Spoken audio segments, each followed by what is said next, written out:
اعوذ باللہ من الشیطان الرجیم، پناہ مانگتا ہوں میں اللہ کی شیطان مردود سے۔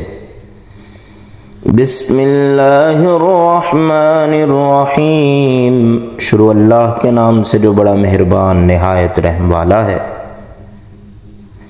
اللہم اجعلنی فیہ من المستغفرین، اے اللہ آج کے دن مجھے بخشش مانگنے والوں میں سے قرار دے۔ وَاجْعَلْنِي فِيهِ مِنْ عِبَادِكَ الصَّالِحِينَ الْقَانِتِينَ، اور مجھے اپنے نیکوکار عبادت گزار بندوں میں سے قرار دے۔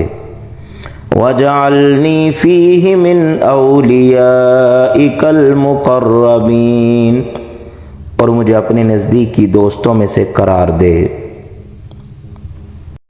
برافت یا ارحم الراحمین، اپنی محبت کے ساتھ اے سب رحم کرنے والوں سے زیادہ رحم کرنے والے۔